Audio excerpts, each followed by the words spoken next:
August 31st, 2023, Chester County Prison, Pennsylvania. A man standing just 5 feet tall and weighing only 120 pounds vanished into thin air. He didn't dig a tunnel. He didn't bribe a guard. He didn't overpower anyone. Instead, he crab walked, climbing like a human spider straight up between 2 brick walls in the exercise yard in broad daylight, while a guard sat in the watchtower and saw nothing. This isn't just the story of a prison escape. This is the story of 14 days of terror that paralyzed an entire region west of Philadelphia, of 500 law enforcement officers who couldn't find a killer hiding under a pile of logs, of a stolen rifle that turned a manhunt into a potential massacre, and of how it all ended with a dog named Yoda. Danilo Souza Cavalcante was born on July 3, 1989, in the state of Tocantins, Brazil. Not much is known about his early life, but by his late 20s, he had already become a killer. In 2017, he was involved in the shooting death of a man named Walter Jr. Moreira dos Reis. Brazilian authorities issued an arrest warrant in June 2018, but by then Cavalcante was gone. He fled first to Puerto Rico in 2019, then made his way to mainland United States. He settled in Schuylkill Township, Chester County, Pennsylvania, a quiet suburban community about 30 miles west of Philadelphia. Tree-lined streets, wooded neighborhoods, the kind of place where no one expects a fugitive wanted for murder in a foreign country to be living next door. He found work in landscaping and odd jobs. He spoke fluent Portuguese and Spanish, and enough English to get by. To his co-workers, he was quiet and reserved, just another immigrant trying to build a new life. Then he met Deborah Brandão. Deborah was 33 years old, also Brazilian, and a devoted mother to a 7-year-old daughter and a 4-year-old son. She had come to the United States hoping for a better quality of life for her children. At first, Cavalcante seemed kind. He was nice to her and her kids. He helped her. He kept her company. But beneath the surface, the relationship was dangerously toxic. Cavalcante was extremely jealous and controlling. When he drank, he became a different person. He constantly checked her phone, monitored her every move, and threatened her whenever she tried to create distance. In 2020, after a year and a half together, he chased her with a knife. She filed for a protection order, but it was only temporary and was later dismissed when she failed to appear in court.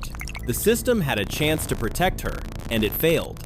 When Deborah discovered that Cavalcante was wanted for murder back in Brazil, she threatened to go to the police. That threat signed her death warrant.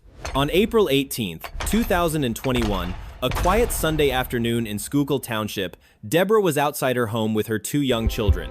Cavalcante drove over from King of Prussia carrying a knife. They started arguing. He grabbed her by the hair, threw her to the ground, and stabbed her 38 times in the chest, abdomen, and throat right in front of her children. Her 7-year-old daughter later told police that as he began stabbing her mother, he shouted, "I'm going to kill you!" The little girl ran screaming to a neighbor for help, while her 4-year-old brother stood frozen, watching his mother bleed out on the ground. A neighbor rushed over and tried to save Deborah while waiting for emergency services. Police arrived at 4:17 p.m. and found her with multiple stab wounds. She was rushed to Paoli Hospital but was pronounced dead shortly after. She was only 33 years old. Cavalcante fled immediately. He called a friend and said he had stabbed his girlfriend. Hours later, Virginia State Police arrested him in Prince William County as he tried to flee south, likely heading toward Mexico, and then Brazil, repeating the same pattern he used after the 2017 killing. This time, justice caught up with him before he could disappear again. On August 16, 2023, a Chester County jury convicted Cavalcante of first-degree murder after just 15 minutes of deliberation. He was sentenced to life in prison without parole. He remained at Chester County Prison while awaiting transfer to a state correctional facility. Chester County Prison was a county jail, not a maximum security fortress. It held inmates awaiting trial or serving shorter sentences, along with those like Cavalcante waiting for transfer. On paper, it had walls, guard towers, razor wire, and cameras, but it also had a deadly vulnerability. In the exercise yard, there was a narrow gap between 2 red brick walls, a blind spot just wide enough for a person to wedge themselves between the surfaces and climb upward using nothing but body friction, like a spider. This wasn't a secret. Just 3 months earlier, on May 19, 2023, another inmate named Igor Vidrabolte had escaped using the exact same method from the exact same spot. Fortunately, a tower guard spotted him, and he was recaptured within 5 minutes. After that escape, prison officials investigated. They added some razor wire and concluded that security procedures were sufficient. They believed the problem was solved. They were wrong, terribly wrong. On the morning of August 31st, 2023, the weather was mild. At 8:33 a.m., Cavalcante's cell block was let out into the exercise yard. He wore a white t-shirt, green prison pants, standard sneakers, and carried a small backpack and some towels. At 8:51 a.m., he calmly walked to the gap between the two brick walls.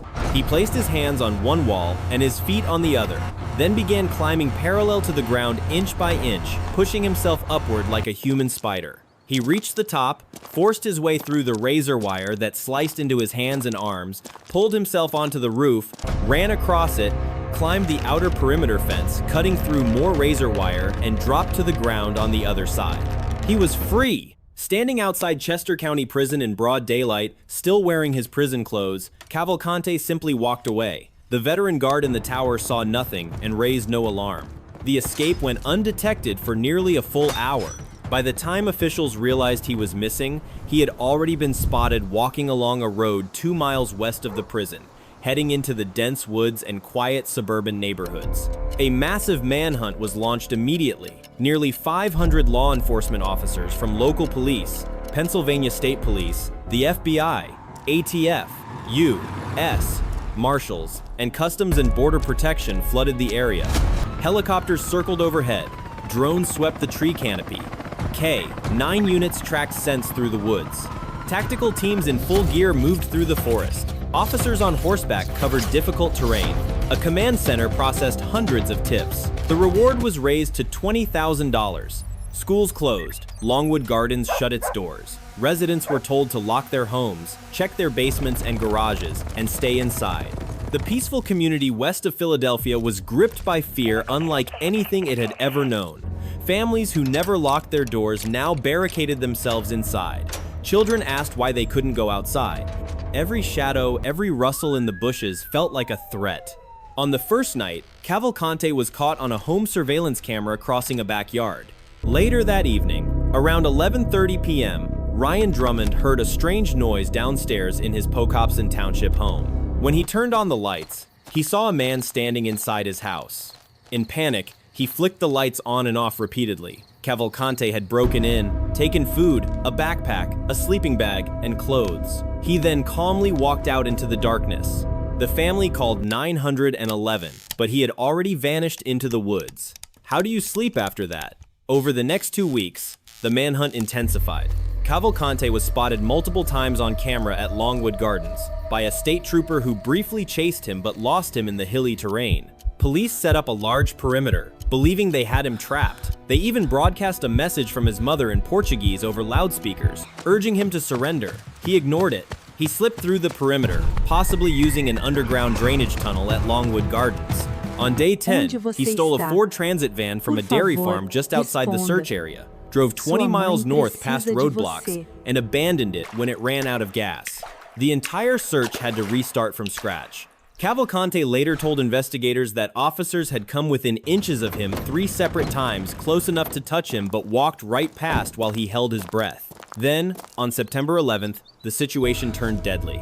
A homeowner in South Coventry Township was sitting in his open garage when a shirtless man walked in and grabbed a .22 caliber rifle with a scope and flashlight.